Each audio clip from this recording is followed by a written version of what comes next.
시청자 여러분 안녕하십니까? 이 시대 리더들의 성공 키워드와 인생 키워드를 대신 묻는 더 큐.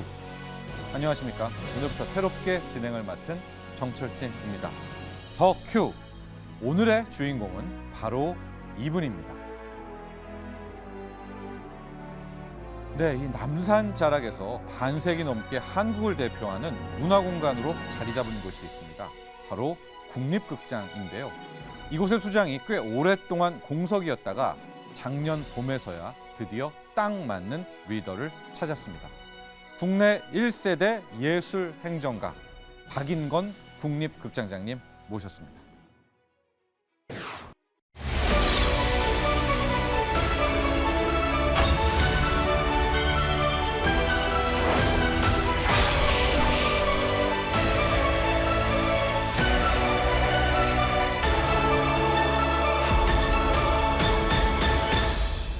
양쪽의 밸런스를 맞춰주는 게 공연예술 행정가들의 역할이라고 생각이 듭니다.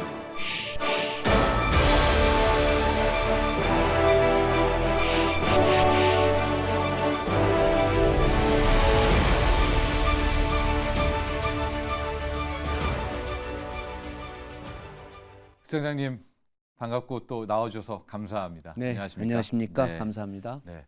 오늘 저희 시간에는 우리 박인건 극장장님에 대한 이야기를 심층적으로 나눠보게 될 텐데 그 전에 국립극장에 대한 이야기부터 먼저 해야 될 것 같아요.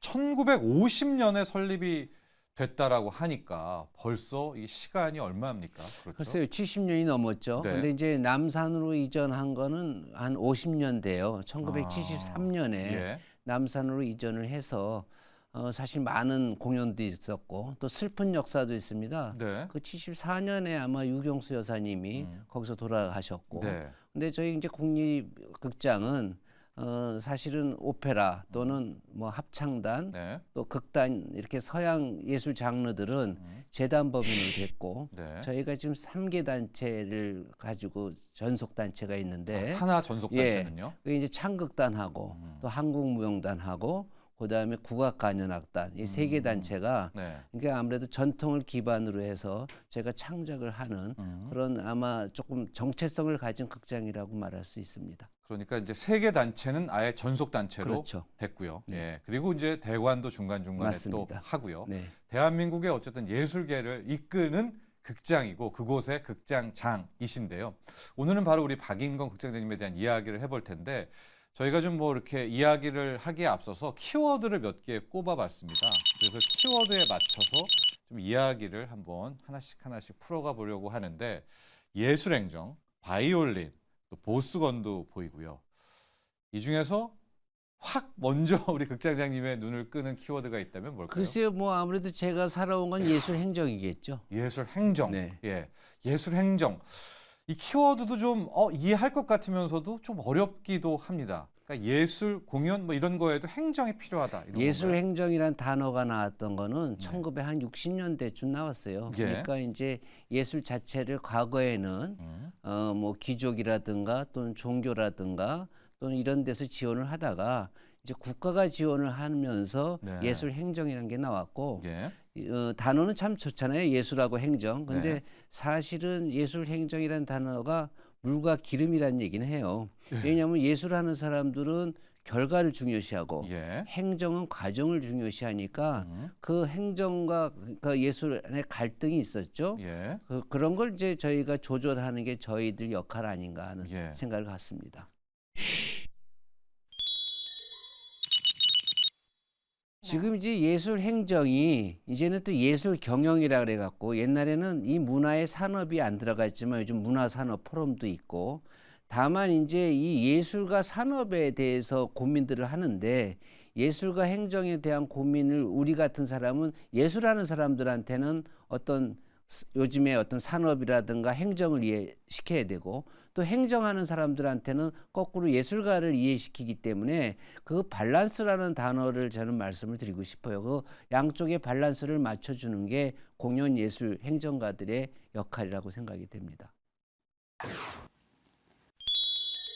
저희 앞서 키워드를 또 봤을 때요. 이제 예술 행정이라는 것도 눈에 들어왔지만 볼 때 우리 바이올린도 있었었거든요. 그러니까 우리 극장장님이 처음은 이제 예술가의 길을 걸으신 거였죠. 그리고 이제 행정가를 결합하게 돼. 뭐 그렇게 보면 되나요? 이제 바이올린이라는 키워드는 그러니까 이제 사실 그때 당시 남자가 바이올린 하는 선생님이 많지가 않았어요. 예. 그래서 제 선생님이 김남윤 선생님이셨는데 네. 제가 김남윤 선생이 이제 악기 못지라 그러나요? 항상 악기 가방 들고 또 심부름을 남자 제자가 없으니까 예. 저한테 굉장히 많이 시키셨고 또 그때 당시 김남윤 선생님하고 한국도 클래식 공연 예술 매니저가 이제는 좀 필요하다.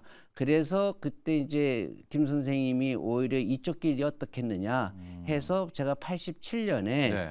예술의 전당이 88년에 오픈을 했는데 예. 87년에 예술의 전당에서 좀 와서 개관 프로그램 좀 할 수 있느냐 해서 네. 그때부터 이제 이 길을 걷게 됐죠. 아, 그러니까 베이스는 바이올린으로 하시다가 예술의 전당과 함께 이제 이 갖고 계신 그 예술적과 행정을 한번 결합해 보자. 그래서 그런 이제 셈이죠. 시작이 된. 예. 그 다음 그러면 어떻게 행보가 진행되시나요? 그래서 제가 예술의 전당에 이제 88년에 개관 프로그램을 하면서 네. 89년에 개관 1주년을 해야 되지 않습니까? 네, 그때 그렇죠. 그때 교향악 축제를 좀 만들었어요. 그때 우리나라 당시에 교향악단이 13개밖에 없었고. 네. 그래서 그때 지금까지 이제 그 교향악 축제가 이끌어와서 저로서는 굉장히 그때 만든 프로그램이 네. 아직까지 진행된다는 뿌듯함도 있고 예.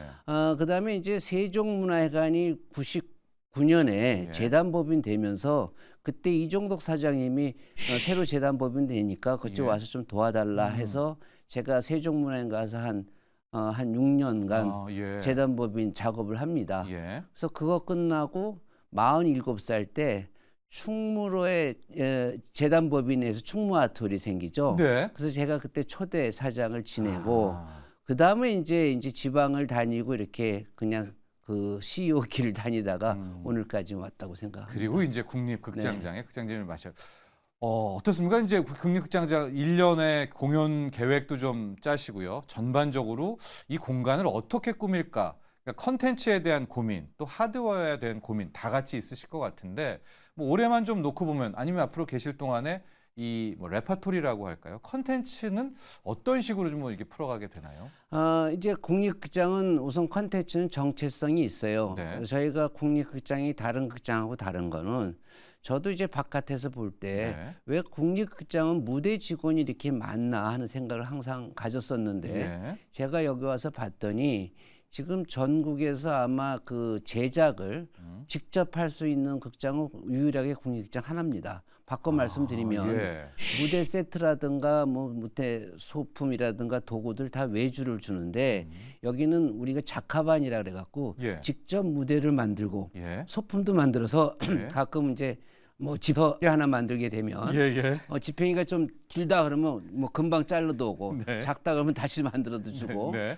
그래서 유일하게 우리가 제작극장 하는데 다들 무대나 이런 소품이나 의상들을 아웃소싱을 주지만 네. 저희 국립극장은 직접 만드는 장소도 있고 네. 만드는 인력이 있기 때문에 저희가 그 자부심도 갖고 있고 예. 우리나라 여러 극장 중에서 그래도 제작할 수 있는 극장은 국립극장 하나다 이런 말씀을 드릴 수 있습니다. 올해 좀 대표적으로 소개하고 싶은 뭐 레퍼토리 프로그램이 있다면요? 금년에는 저희가 이제 4월에 그 무용 단장도 새로 오셔서 사자의 설하는 또 뭐 그동안에 무용 창작이 많지는 않았지만 새로운 네. 창작을 하고요.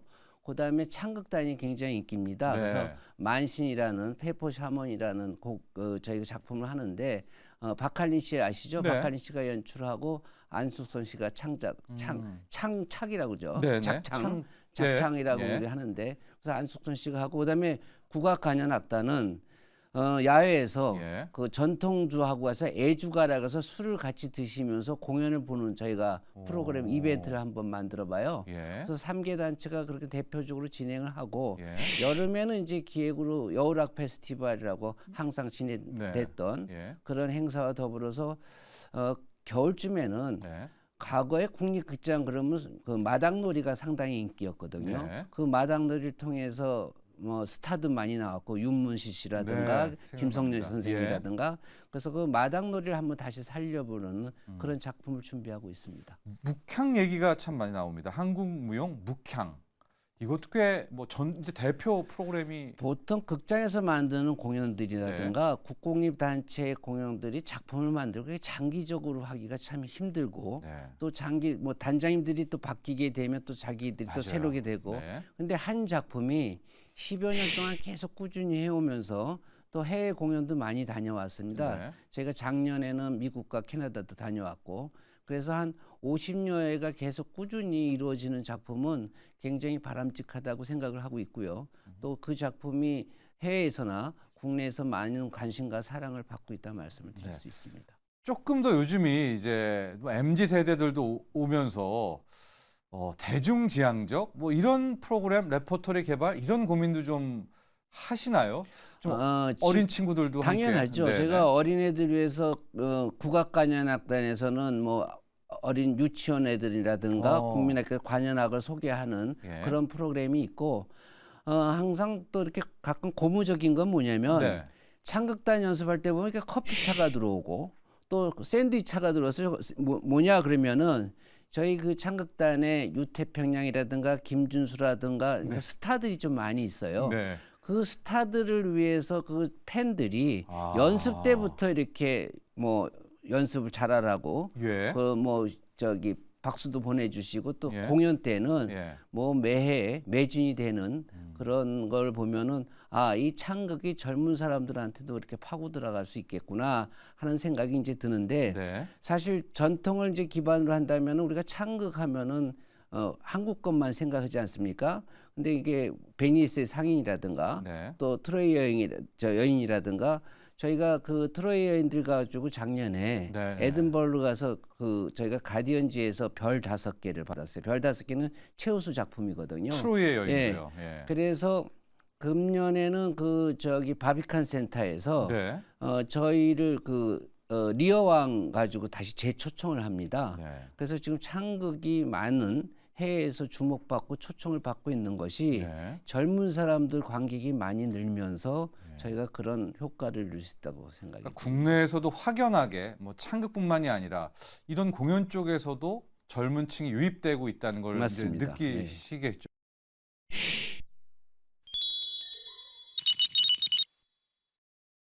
가디언즈의 별 5개는요. 그 에든버러의 그 축제 기간에 한 3,000개 이상의 공연이 있습니다. 그 중에서 그 평론가들이 이 공연은 꼭 봐야 된다 하는 것이 5% 이상의 그 참가 작품 중에서 결정을 해줘요. 거기에 이제 우리가 5% 안에 들어갔다 하는 영광스러운 일이죠. 공연 장르를 보면 소리는 한국 소리인데 내용은 그 사람들의 얘기거든요. 그 사람들의 여인들의 어떤 전쟁터를 통해서 겪고 있는 고통과 이런 것들이 그분들이 아마 그 공연을 보면서 제가 많은 분들이 우는 모습도 봤고요. 그러니까 내용은 그 나라들 거고 그다음에 작품의 형태는 한국적이기 때문에 더 관심이 많았나 생각이 됩니다. 해외는 어떤가요? 이제 케이팝 열풍이 좀 있는데. 과거에 네. 해외 지금 위상 우리 한국 문화예술 위상이 참 달라진 거는 네. 제가 세종에 근무할 때 아마 이태리에 뭐 베로나 극장 가면 극장장이 정말 뭐 거의 뭐 죄송스럽지만 손 콧구멍 쑤시면서 왜 왔냐는 식으로 네. 바라봤을 때 참 예. 불쾌했는데 네. 최근에 우리가 가면은 거의 뭐 맨발로 뛰어나오지는 않지만은 네. 그래도 신발은 신겠죠. 예. 네. 모든 공연을 좀 같이 하고 그만큼 한국 문화예술이 해외의 위상이 높아졌다 하는 말씀을 드릴 수 있습니다. 저희가 이제 소프트웨어 컨텐츠에 대한 얘기를 했다면 국립극장이라는 이 공간, 저도 요즘은 아니지만 과거에 이렇게 뭐 데이트할 때나 연애할 때 이제 국립극장도 가기도 하거든요. 그냥 거기가 워낙 좋지 않습니까? 그런 공간 활용에 대한 고민도 또 있으실 것 같은데. 아무래도 공연장은 네. 업종이 서비스업이에요. 네. 그래서 저희가 서비스면 대상이 있어야 될 거 아니겠습니까? 네. 그래서 제가 관객에 대한 서비스라든가 네. 또는 우리 무대를 활용하는 예술가들에 대한 서비스 또는 우리 극장을 빌리는 또 대행자들한테 네. 서비스를 저희가 굉장히 고민을 많이 하고 있는데 우선 관객들이 와서 쾌적하고 편하고 그런 공간을 저희가 고민을 하고 있다가 네. 2층 같은 데는 관객들이 미리 오는 관객도 있고 네. 또 공연이 없는 날에서 북카페를 만들었어요. 놀러 오는 네, 그래서 분들도 계시죠. 전망도 좋고 예. 그래서 도서관 대신에 또는 뭐 커피숍 대신에 와서 하루 종일 책을 볼 수 있는 그런 공간도 조성하고 있고 예. 그다음에 이제 저희가 뭐 식당도 이번에 새로 뭐 저희가 개점을 좀 하고 그래서 오는 사람들에 대해서 편의 시설에서 최선을 다하고 있다 하고 네. 말씀드립니다. 공간이 너무 좋아서 봄이나 이런 데 많이들 찾아오시지 않나요? 봄 가을이면 그 뒤에 남산이 있기 때문에 네. 상당히 많은 관객들이 또는 많은 남산에 올라가는 사람들이 시민분들이. 예, 그래서 예. 저희가 봄 가을에 사실 한 달에 한 번씩 야외 행사를 했었는데 금년부터는 네. 봄에 4월하고 5월하고 또 가을 9월하고 10월에는 매주 토요일 날 저희가 장터를 열어서 그래요? 그다음에 뭐 여러 가지 행사합니다. 뭐 그 소위 책을 파는 행사도 있고 예. 그다음에 식물을 파는 행사도 있고 예. 그래서 남산을 오르내리는 사람들이 예. 하나의 휴식 공간이 되고 하나의 축제의 장이 돼서 공연과 함께 하는 야외 이벤트를 계속 지속적으로 매주 토요일이면 남산도 올라가고 예. 마당에서는 행사도 보고 공격장 한번 이런 가자. 거를 지금 준비하고 있습니다. 너무 좋습니다. 그리고 앞서 키워드 때 제가 그거부터 먼저 여쭙고 싶었었는데 보스건이라고 있었잖아요. 네.